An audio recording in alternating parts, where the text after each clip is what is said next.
ಸ್ನೇಹಿತರೆ, welcome to AJ tech Kannada YouTube channel. ಸ್ನೇಹಿತರೆ, ಇವತ್ತಿನ ಮಾಹಿತಿ ಏನಂದರೆ, ರಾಜ್ಯ ಸರ್ಕಾರದ ದೊಡ್ಡ ನೇಮಕಾತಿ ಆದಂತಹ ವಿಲೇಜ್ ಅಕೌಂಟೆಂಟ್ ಹುದ್ದೆಗಳಿಗೆ ಅರ್ಜಿ ಕರೆದಿದ್ದಾರೆ. ಅದು ಇವತ್ತಿಂದ ಓಪನ್ ಆಗಿದೆ. ಅರ್ಜಿನ ಯಾವ ಥರ ಫಿಲ್ ಮಾಡೋದು ಅಂತ ಸ್ಟೆಪ್ ಬೈ ಸ್ಟೆಪ್ ನಿಮಗೆ ತೋರಿಸ್ಕೊಡ್ತೀನಿ. ಮತ್ತು ಶುಲ್ಕ ಪಾವತಿ ಯಾವ ರೀತಿ ಮಾಡೋದು, ಮತ್ತು ನಿಮ್ಮ ಫೋಟೋ ಮತ್ತು ಸಿಗ್ನೇಚರ ಯಾವ ರೀತಿ ಕ್ರಾಪ್ ಮಾಡಿಕೊಂಡು ಅಪ್ಲೋಡ್ ಮಾಡೋದು, ಮತ್ತು ಅಪ್ಲಿಕೇಶನ್ನ ಯಾವ ರೀತಿ ಡೌನ್ಲೋಡ್ ಮಾಡ್ಕೊಳ್ಳೋದು ಅಂತ ಈ ವಿಡಿಯೋದಲ್ಲಿ ಸಂಪೂರ್ಣವಾಗಿ ತಿಳಿಸ್ಕೊಡ್ತೀನಿ. ದಯವಿಟ್ಟು ವಿಡಿಯೋನ ಎಲ್ಲೂ ಕೂಡ ಸ್ಕಿಪ್ ಮಾಡ್ದಂಗೆ ನೋಡಿದ್ರೆ ನೀವು ನಿಮ್ಮ ಮನೆಯಲ್ಲೇ ಕೂತು ನಿಮ್ಮ ಫೋನ್ ಮುಖಾಂತರ ಬೇಕಾದರೂ ಈ ಅಪ್ಲಿಕೇಶನ್ನ ಹಾಕ್ಬೋದು. ಬನ್ನಿ ಸ್ನೇಹಿತರೆ, ವಿಡಿಯೋನ ಸ್ಟಾರ್ಟ್ ಮಾಡ್ತೀನಿ. ಮೊದಲಿಗೆ ಸ್ನೇಹಿತರೆ, ನೀವು ಗೂಗಲ್ ಕ್ರೋಮ್ ಬಾರ್ಗೆ ಹೋಗಿ KEE ಅಂತ ಟೈಪ್ ಮಾಡಿದ್ರೆ ಅಲ್ಲಿ ಹೋಮ್ ಪೇಜ್ ಕಾಣುತ್ತೆ. ಅಲ್ಲಿ ನೀವು ಡೈರೆಕ್ಟ್ ಲಿಂಕೆ ಕಾಣುತ್ತೆ. ಅಲ್ಲಿ ಗ್ರಾಮ ಆಡಳಿತ ಅಧಿಕಾರಿಗಳ ನೇಮಕಾತಿ ಅಂತ ಆ ಕ್ಲಿಕ್ ಮಾಡಿ. ಆ ಲಿಂಕ್ನ ಕ್ಲಿಕ್ ಮಾಡಿದ್ಮೇಲೆ ಈ ಥರ ಪೇಜ್ ಓಪನ್ ಆಗುತ್ತೆ. ಇಲ್ಲಿ ತುಂಬ ಆಪ್ಷನ್ಗಳು ಕಾಣುತ್ತೆ ನಿಮಗೆ. ಇಲ್ಲಿ ನೀವು VA ನೇಮಕಾತಿ ಆನ್ಲೈನ್ ಅರ್ಜಿ ಸಲ್ಲಿಕೆ ಅಂತ ಲಿಂಕ್ ಇದೆಯಲ್ಲ, ಅದನ್ನು ಕ್ಲಿಕ್ ಮಾಡಬೇಕಾಗುತ್ತೆ. ನೆಕ್ಸ್ಟ್ ಈ ಥರ ಪೇಜ್ ಓಪನ್ ಆಗುತ್ತೆ ಸ್ನೇಹಿತರೆ. ಇಲ್ಲಿ ನೀವು 5 ಸ್ಟೆಪ್ನ ಕಂಪ್ಲೀಟ್ ಮಾಡಬೇಕಾಗತ್ತೆ. ನಿಮ್ಮ ಅರ್ಜಿ ಫೈನಲಾಗಿ ಸಬ್ಮಿಟ್ ಆಗಬೇಕು ಅಂದರೆ ಈ 5 ಸ್ಟೆಪ್ನ ನೀವು ಹಂತ ಹಂತವಾಗಿ ಕಂಪ್ಲೀಟ್ ಮಾಡಬೇಕಾಗತ್ತೆ. ಕರ್ನಾಟಕ ಕಂದಾಯ ಇಲಾಖೆ ಅಡಿಯಲ್ಲಿ ಹುದ್ದೆಗಳಿಗೆ ಅರ್ಜಿ ಸಲ್ಲಿಸಿ ಅನ್ನೋ ಕಾಲಮ್ ಒಂದು, ಮತ್ತು ಭಾವಚಿತ್ರ ಸಹಿ ಅಪ್ಲೋಡ್ ಮಾಡಲು, ಶುಲ್ಕ ಪಾವತಿಸಿ, ಶುಲ್ಕ ಸ್ಥಿತಿ ಪರಿಶೀಲಿಸಿ, ಮತ್ತು ಅರ್ಜಿ ಮುದ್ರಿಸಲು ಅಂತ 5 ಸ್ಟೆಪ್ ಇರುತ್ತೆ ಸ್ನೇಹಿತರೆ. ಈಗ ನೀವು ಮೊದಲಿಗೆ ಫಸ್ಟ್ ಸ್ಟೆಪ್ ಕಾಣ್ತಾ ಇದೆ ನೋಡಿ, ಕಂದಾಯ ಇಲಾಖೆ ಅರ್ಜಿ. ಅದಕ್ಕೆ ನೀವು ಕ್ಲಿಕ್ ಮಾಡಬೇಕಾಗತ್ತೆ, ಅರ್ಜಿ ಸಲ್ಲಿಸಿ ಅನ್ನೋದಕ್ಕೆ. ಕ್ಲಿಕ್ ಮಾಡಿದ ನಂತರ ಈ ಥರ ಪೇಜ್ ಓಪನ್ ಆಗುತ್ತೆ ಸ್ನೇಹಿತರೆ. ಇಲ್ಲಿ ನೀವು ನೋಡ್ಬೋದು, ಈ ಪೇಜಲ್ಲಿ ಟೋಟಲು 27 ಕಾಲಮ್ಗಳಿರುತ್ತೆ ಸ್ನೇಹಿತರೆ, 27 ಕಾಲಮ್ಸು. ಈ 27 ಕಾಲಮ್ಸ್ನು ನೀವು ಹಂತವಾಗಿ ತುಂಬ್ಕೊಬರ್ಬೇಕಾಗತ್ತೆ. ಈಗ ನಾನು ಸೀರಿಯಲ್ ನಂಬರ್ 1ನಿಂದ ಮೇಲಿಂದ ತುಂಬ್ಕೊಂಬರೋಣ. ನಾನು ಲೈವಾಗಿ ತೋರಿಸ್ತೀನಿ ಸ್ನೇಹಿತರೆ ನಿಮಗೆ. ಸ್ಟಾರ್ಟಿಂಗಲ್ಲಿ ಕಾಣ್ತಾ ಇದೆ ಹುದ್ದೆಯನ್ನು ಆಯ್ಕೆ ಮಾಡಿ ಅಂತ. ಇಲ್ಲಿ ನೀವು ವಿಲೇಜ್ ಅಡ್ಮಿನಿಸ್ಟ್ರೇಟಿವ್ ಆಫೀಸರ್ ಅಂತ ಸೆಲೆಕ್ಟ್ ಮಾಡ್ಕೋಬೇಕು. ನೆಕ್ಸ್ಟ್ ನೀವು ನಿಮ್ಮ ಜಿಲ್ಲೆನ ಸೆಲೆಕ್ಟ್ ಮಾಡ್ಕೋಬೇಕಾಗತ್ತೆ ಸ್ನೇಹಿತರೆ. ನಂತರ ನೀವು SLC ಮಾರ್ಕ್ಸ್ ಕಾರ್ಡಲ್ಲಿ ಇರೋ ಥರ ನಿಮ್ಮ ಹೆಸರನ್ನ ಹಾಕಿ, ಮತ್ತು ನಿಮ್ಮ ತಾಯಿ ಹೆಸರನ್ನ ಹಾಕಬೇಕಾಗತ್ತೆ. ಆ ಕಾಲಮ್ಗೆ ಕಾಲಮ್ ನಂಬರ್ 5ರಲ್ಲಿ ನಿಮ್ಮ ತಂದೆ ಹೆಸರನ್ನ ಹಾಕಬೇಕಾಗತ್ತೆ. ನಂತರ ನೀವು ಮೇಲ ಫಿಮೇಲ ಅಂತ ಅಲ್ಲಿ ಸೆಲೆಕ್ಟ್ ಮಾಡ್ಕೋಬೇಕಾಗತ್ತೆ. ನಂತರ ನಿಮ್ಮ ಕ್ಯಾಟಗರಿಯನ್ನು ಸೆಲೆಕ್ಟ್ ಮಾಡ್ಕೋಬೇಕಾಗತ್ತೆ. ನೀವು 2A ಬರ್ತೀರಾ, 2B ಬರ್ತೀರಾ, 3B ಬರ್ತೀರಾ, ಏನು ಬರ್ತೀರಾ, OBCನ, SC STನ ಅಂತ. ನಂತರ ನೀವು ಕೆಳಗಡೆ ಬಂದರೆ ಅಲ್ಲಿ ನೀವು ಆಡಿ ನಂಬರ್ ಕೇಳುತ್ತೆ, ನಿಮ್ಮದು ಕ್ಯಾಸ್ಟ್ ಇನ್ಕಮ್ದು ಆಡಿ ನಂಬರ್ನ ಹಾಕಿ ಡೇಟ್ ಆಫ್ ಬರ್ತ್ನ ಹಾಕಬೇಕಾಗತ್ತೆ. ನಂತರ ಅಲ್ಲಿ ನೀವು ತಾರೀಕು, ತಿಂಗಳು ಮತ್ತು ಇಯರು 3 ಕಾಲಮ್ನು ಸೆಲೆಕ್ಟ್ ಮಾಡ್ಕೋಬೇಕು. ನಂತರ ಕೆಳಗಡೆ ಸ್ನೇಹಿತರೆ ನಿಮ್ಮ ಅಡ್ರೆಸ್ಸನ್ನು ಫಿಲ್ ಮಾಡಬೇಕಾಗುತ್ತೆ. ಅದು ಆ್ಯಸ್ ಇಟ್ ಈಸ್ ನಿಮ್ಮ ಆಧಾರ್ ಕಾರ್ಡಲ್ಲಿ ಏನಿರುತ್ತೆ ಆ ಅಡ್ರೆಸ್ನೇ ಫಿಲ್ ಮಾಡಿ. ನಂತರ ಇಲ್ಲಿ ಕೆಳಗಡೆ ನಿಮ್ಮ ತಾಲೂಕನ್ನು ಕೇಳುತ್ತೆ. ನಂತರ ನಿಮ್ಮ ಜಿಲ್ಲೆನ ಕೇಳುತ್ತೆ. ಅದು ಆಟೋಮೆಟಿಕ್ಕಾಗಿ ಅಲ್ಲೇ ತೋರಿಸುತ್ತೆ, ಸೆಲೆಕ್ಟ್ ಮಾಡ್ಕೊಳ್ಳಿ. ನಂತರ ನಿಮ್ಮ ರಾಜ್ಯ ಅಲ್ಲೇ ಆಟೋಮೆಟಿಕ್ಕಾಗಿ ಸೆಲೆಕ್ಟ್ ಆಗುತ್ತೆ. ಮತ್ತು ನಿಮ್ಮ ಪಿನ್ ಕೋಡ್ನ ಹಾಕಿ. ನಂತರ ಸ್ನೇಹಿತರೆ ಇಲ್ಲಿ ನಿಮ್ಮದು ಕಾಯಂ ವಿಳಾಸ ಮತ್ತು ಪ್ರಸ್ತುತ ವಿಳಾಸ 2 ಒಂದೇ ಆಗಿದ್ದರೆ ಎಸ್ ಅಂತ ಮಾಡಿ, ಆಟೋಮೆಟಿಕ್ಕಾಗಿ ಅದೇ ಫೆಚ್ ಆಗುತ್ತೆ ಸ್ನೇಹಿತರೆ. ನಂತರ ನೀವು ಇಲ್ಲಿ ನಿಮ್ಮ ಫೋನ್ ನಂಬರ್ನ ಹಾಕಬೇಕಾಗತ್ತೆ, ಮತ್ತು ನಿಮ್ಮ ಇಮೇಲ್ ID ನ ಹಾಕಬೇಕಾಗತ್ತೆ. ಅದನ್ನು ಹಾಕಿ ನಂತರ ಸ್ನೇಹಿತರೆ ಇಲ್ಲಿ ಕೇಳಿಸ್ತಾ ಇದೆ ನೋಡಿ, ನೀವು ಯಾವ್ದಾದ್ರು ಮೀಸಲಾತಿ ಕೋರಿದರೆ, ನೀವು ಗ್ರಾಮೀಣ ಅಭ್ಯರ್ಥಿಯಾಗಿರೋ ಎಸ್ ಇದ್ದರೆ ಎಸ್ಸು, ನೋ ಇದ್ರೆ ನೋ, ಕನ್ನಡ ಮಾಧ್ಯಮನೂ ಅಷ್ಟೇ ಎಸ್ ಇದ್ರೆ ಎಸ್ಸು, ನೋ ಇದ್ರೆ ನೋ, ಯೋಜನಾ ನಿರತರು ಎಸ್ ಇದ್ರೆ ಎಸ್ಸು, ನೋ ಇದ್ರೆ ನೋ. ಆ ಥರ ನಿಮ್ಮ ಹತ್ರ ಯಾವ ರೆಕಾರ್ಡ್ಸ್ ಇದೆ, ಯಾವ ದಾಖಲಾತಿ ಇದೆ ಅದನ್ನು ನೋಡಿಕೊಂಡು ಎಸ್ ಇದ್ದರೆ ಹಾಕಿ, ಇಲ್ಲಾಂದರೆ ನೋ ಅಂತ ಮಾಡಿ. ನೋಡಿ ಸ್ನೇಹಿತರೆ, ಇಲ್ಲಿ ನೀವು ವಯಸ್ಸಿನ ಸಡಿಲಿಕೆಗೆ ಏನಾರಿಗೂ ಕೋರಿದರೆ ಆ ಸರ್ಟಿಫಿಕೇಟ್ ಇದ್ದರೆ ಅದನ್ನೇ ಎಸ್ ಇದ್ರೆ ಎಸ್ಸು, ನೋ ಇದ್ರೆ ನೋ ಅಂತ ಹಾಕಿ. ನಂತರ ನೀವು 10ನೇ ತರಗತಿ ಮಾರ್ಕ್ಸ್ ಕಾರ್ಡನ್ನ ನಂಬರ್ ಹಾಕಬೇಕಾಗುತ್ತೆ, ನೀವು ರಿಜಿಸ್ಟ್ರೇಷನ್ ನಂಬರ್ನ. ಅದನ್ನ ನಾನು ನೆಕ್ಸ್ಟ್ ಹಾಕ್ತೀನಿ, ಅದಕ್ಕೆ ಖಾಲಿ ಬಿಟ್ಟಿದ್ದೀನಿ ಸ್ನೇಹಿತರೆ.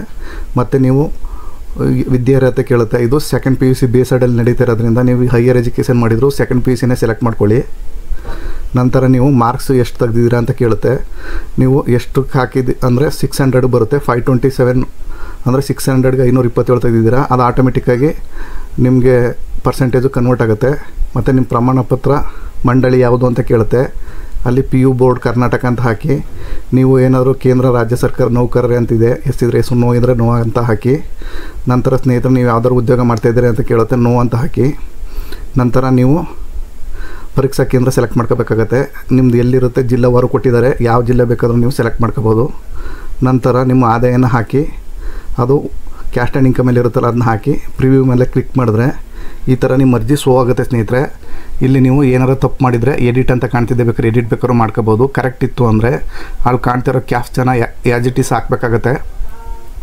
ಹಾಕಿ ಸಲ್ಲಿಸಿ ಅಂತ ಕೊಟ್ಟರೆ ಸೇವ್ ಮಾಡಬೇಕಾಗತ್ತೆ. ನೀವು ನೋಡಿ ಆಯಿತು, ನಿಮ್ಮದು ರಿಜಿಸ್ಟ್ರೇಷನ್ ಸಕ್ಸಸ್ಫುಲಿ ಆಯಿತು.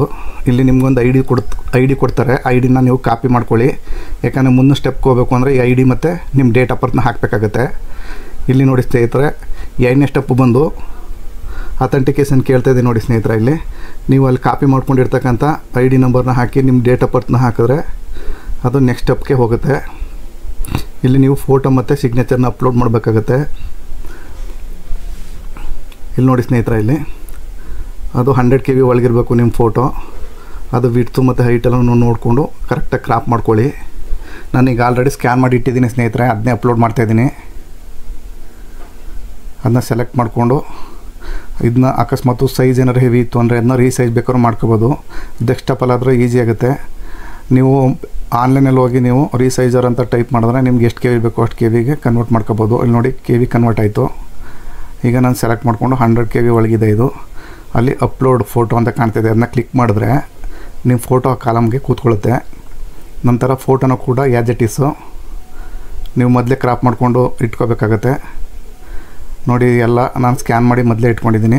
ಈಗ ಸೆಲೆಕ್ಟ್ ಮಾಡಿ ನಾನು ಅಪ್ಲೋಡ್ ಸಿಗ್ನೇಚರ್ ಅಂತ ಕೊಡ್ತೀನಿ. ಸೈನ್ ಕೂಡ ಆ ಕಾಲಮ್ಗೆ ಕೂತ್ಕೊಳ್ಳುತ್ತೆ. ಕೂತ್ಕೊಂಡಾದ ನಂತರ ಸೇವ್ ಅಂತ ಮಾಡಿ.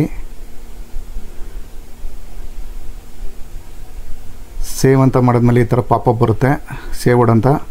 ಓಕೆ ಅಂತ ಮಾಡಿ ನಂತರ ಸಬ್ಮಿಟ್ ಅಂತ ಮಾಡಬೇಕಾಗತ್ತೆ. ಸಬ್ಮಿಟ್ ಅಂತ ಆಯಿತು ಸ್ನೇಹಿತರೆ. 2ನೇ ಸ್ಟೆಪ್ಪು ಕೂಡ ಕಂಪ್ಲೀಟ್ ಆಯಿತು. ಈಗ 3ನೇ ಸ್ಟೆಪ್ ಬಂದು ನೀವು ಫೀಸ್ ಕಟ್ಟಬೇಕು. ಅದನ್ನು ಆ ಕಾಲಮ್ನ ಕ್ಲಿಕ್ ಮಾಡಿದ್ರೆ ಸೇಮ್ ಆ್ಯಸ್ ಇಟ್ ಈಸು ನೀವು ನಿಮ್ಮ ಐ ಡಿ ಇರುತ್ತಲ್ಲ ಅದನ್ನೇ ಕಾಪಿ ಮಾಡ್ಕೊಳ್ಳಿ. ರಿಜಿಸ್ಟ್ರೇಷನ್ ನಂಬರ ಐ ಡಿ ಅದು ಕೊನೆ ತನಕ ನಿಮಗೆ ಬೇಕಾಗುತ್ತೆ. ನಿಮ್ಮ ಡೇಟ್ ಆಫ್ ಬರ್ತ್ನ ಸೆಲೆಕ್ಟ್ ಮಾಡಿಕೊಂಡು ಸಬ್ಮಿಟ್ ಮಾಡಿದ್ರೆ ನಿಮ್ಮ ಪೇಮೆಂಟ್ ಪೇಜ್ಗೆ ಅದು ಕರ್ಕೊಂಡು ಹೋಗುತ್ತೆ. ಅಲ್ಲಿ 4 ಥರ ಪೇಮೆಂಟ್ಗಳು ನಿಮಗೆ ಕಂಡುಬರ್ತವೆ. ಅದರಲ್ಲಿ ನಿಮ್ಗೆ ಈಸಿ ಯಾವುದಿದೆಯೋ ಅದನ್ನ ಸೆಲೆಕ್ಟ್ ಮಾಡ್ಕೊಳ್ಳಿ. ನಾನು QR ಕೋಡ್ ಮುಖಾಂತರ ಪೇ ಮಾಡ್ತಾಯಿದ್ದೀನಿ. QR ಕೋಡ್ನ ಸೆಲೆಕ್ಟ್ ಮಾಡಿಕೊಂಡು ಭೀಮ್ UPI ಅನ್ನೋದನ್ನ ಸೆಲೆಕ್ಟ್ ಮಾಡಿಕೊಂಡು ಪ್ರೊಸೀಡ್ ಅಂತ ಕೊಟ್ಟರೆ ಈ ಥರ ಸ್ಕ್ಯಾನರ್ ಓಪನ್ ಆಗುತ್ತೆ ಸ್ನೇಹಿತರೆ. ಆ ಸ್ಕ್ಯಾನರ್ ಓಪನ್ ಆದ ನಂತರ ನಿಮ್ಮ ಫೋನ್ನಲ್ಲಿ ಗೂಗಲ್ ಪೇ, ಫೋನ್ಪೇನಲ್ಲಿ ಸ್ಕ್ಯಾನರ್ನ ಓಪನ್ ಮಾಡಿಕೊಂಡು ಆ ಸ್ಕ್ಯಾನರ್ನ ಓಪನ್ ಮಾಡ್ಕೊಂಡಾದ ನಂತರ ಇಲ್ಲಿ ಕಾಣ್ತಿರೋ ಬಾರ್ಕೋಡ್ಗೆ ಸ್ಕ್ಯಾನ್ ಮಾಡಿದ್ರೆ ನಿಮ್ಮ ಪೇಮೆಂಟು ಸಕ್ಸಸ್ಫುಲ್ಲಾಗಿ ಡೆಬಿಟ್ ಆಗುತ್ತೆ ನಿಮ್ಮ ಅಕೌಂಟಿಂದ. ಆನಂತರ ಈ ಥರ ಪಾಪಪ್ ಬರುತ್ತೆ, ಇವಾಗ ಪೇಮೆಂಟ್ ಸಕ್ಸಸ್ಫುಲಿ ಡನ್ ಅಂತ. ಪೇಮೆಂಟ್ ಸಕ್ಸಸ್ಫುಲಿ ಆಗಿರೋದಕ್ಕೆ ನಿಮಗೊಂದು ಪ್ರಿಂಟ್ ಬರುತ್ತೆ ಅಲ್ಲಿ. ಅದನ್ನ ಬೇಕಾದ್ರೆ ನೀವು ಕಾಪಿ ಬೇಕಾದ್ರೆ ಮಾಡ್ಕೊಂಡು ಸೇವ್ ಮಾಡ್ಕೊಳ್ಳಿ, ಇಲ್ಲ ಅಂದರೆ ಪ್ರಿಂಟ್ ಬೇಕಾದ್ರೂ ತೊಗೊಂಡು ಇಟ್ಕೋಬೋದು ಪೇಮೆಂಟ್ ಸಕ್ಸಸ್ಫುಲ್ ಆಗಿದೆ ಅಂತ. ನಂತರ ಸ್ನೇಹಿತರೆ ನೀವು ಹೋಮ್ ಅಂತ ಕ್ಲಿಕ್ ಮಾಡಿ ನಂತರ ಬ್ಯಾಕ್ ಬರ್ತೀರಾ. ಅಲ್ಲಿ ನೀವು ನಿಮ್ಮ ಪೇಮೆಂಟ್ ಪರಿಸ್ಥಿತಿ ಪರಿಶೀಲನೆ ಮಾಡಬೇಕು, ಸಕ್ಸಸ್ಫುಲ್ ಆಗಿದೆಯಾ ಇಲ್ಲ ಫೇಲ್ಯೂರ್ ಆಗಿದೆಯಾ ಅಂತ. ಮತ್ತು ನೀವು ಆ್ಯಸ್ ಇಟ್ ಈಸ್ ನಿಮ್ಮದು ರಿಜಿಸ್ಟ್ರೇಷನ್ ಅಪ್ಲಿಕೇಶನ್ ID ನಂಬರ್ನ ಹಾಕಿ ನಿಮ್ಮ ಡೇಟ್ ಆಫ್ ಬರ್ತ್ನ ಹಾಕಿ ನೋಡಿ ಚೆಕ್ ಮಾಡಿ. ಇದು ಆನ್ಲೈನಲ್ಲಿ ಕೆಲವು ಟೈಮಲ್ಲಿ ರಸ್ ಇದ್ದಾಗ ಸರ್ವರ್ ಡೌನ್ ಆದಾಗ ಆ ಸಮಸ್ಯೆ ಬರುತ್ತೆ ಅಂತ ಆ ಕಾಲಮ್ನ ಮತ್ತೆ ಅದನ್ನ ಎನೇಬಲ್ ಮಾಡಿದ್ದಾರೆ. ನೋಡಿ ಸ್ನೇಹಿತರೆ, ಆಲ್ರೆಡಿ ನಿಮ್ಮದು ಪೇಮೆಂಟ್ ಸಕ್ಸಸ್ಫುಲ್ ಆಗಿದೆ ಅಂತ ತೋರಿಸ್ತಾ ಇದೆ. ಅಕ್ನಾಲೆಜ್ಮೆಂಟ್ ತೊಗೊಳ್ಳಿ ಅಂತ. ನಂತರ ನಿಮಗೆ ಫೈನಲ್ ಸ್ಟೆಪ್ ಇದೆ ಸ್ನೇಹಿತರೆ, ಇದು ಲಾಸ್ಟ್ ಸ್ಟೆಪ್. ಇದು ಇಲ್ಲಿ ನಿಮ್ಮದು ಹಾಕಿರೋ ಅರ್ಜಿನ ಪ್ರಿಂಟ್ ತಗೋಬೇಕು. ಇಲ್ಲಿ ಸೇಮ್ ಆ್ಯಸ್ ಇಟ್ ಈಸು ನೀವು ಅಪ್ಲಿಕೇಶನ್ ID ನಂಬರ್ ಹಾಕಿ ನಿಮ್ಮ ಡೇಟ್ ಆಫ್ ಬರ್ತ್ನ ಹಾಕಿ ಅಲ್ಲಿ ಸಬ್ಮಿಟ್ ಅಂತ ಕೊಟ್ಟರೆ ನಿಮ್ಮ ಅರ್ಜಿ ಪ್ರಿವ್ಯೂ ಆಗುತ್ತೆ ಸ್ನೇಹಿತರೆ, ತೋರಿಸುತ್ತೆ. ಅಲ್ಲಿ ಪಾಪಪ್ ಎನೇಬಲ್ ಮಾಡ್ಕೊಳ್ಳಿ. ಅಲ್ಲಿ ಡೌನ್ಲೋಡ್ ಆಯಿತು ಅರ್ಜಿ. ಡೌನ್ಲೋಡ್ ಆದ ನಂತರ ನೋಡಿ ಸ್ನೇಹಿತರೆ, ಸಕ್ಸಸ್ಫುಲ್ಲಾಗಿ ಸಬ್ಮಿಟ್ ಆಗಿದೆ ನಿಮ್ಮ ಅರ್ಜಿ. ಈ ಥರ ಪ್ರಿಂಟ್ ಬರುತ್ತೆ ಒಂದು. ಆ ಪ್ರಿಂಟ್ನ ತೆಗೆದು ನೀವು ಇಟ್ಕೋಬೋದು, ಇಲ್ಲಾಂದರೆ ಸೇವ್ ಮಾಡಬೇಕಾದ್ರೂ ಇಟ್ಕೋಬೋದು. ಇದು ಮುಂದೆ ನಿಮಗೆ ಅಡ್ಮಿಟ್ ಕಾರ್ಡು ಮತ್ತು ಜಾಬು ಏನಾದ್ರು ಇದು ಟೈಮಲ್ಲಿ ಬೇಕಾಗುತ್ತೆ. ಇದು ನಾನು ಸೇವ್ ಮಾಡಿ ಇಟ್ಕೊಂಡೆ ಸ್ನೇಹಿತರೆ. ಇದು ಫ್ಯೂಚರ್ ರೆಸ್ಪಾನ್ಸ್ಗೆ ಇದು ಇಂಪಾರ್ಟೆಂಟು, ಅದರಿಂದ ಸೇವ್ ಮಾಡಿ ಇಟ್ಕೊಳ್ಳಿ.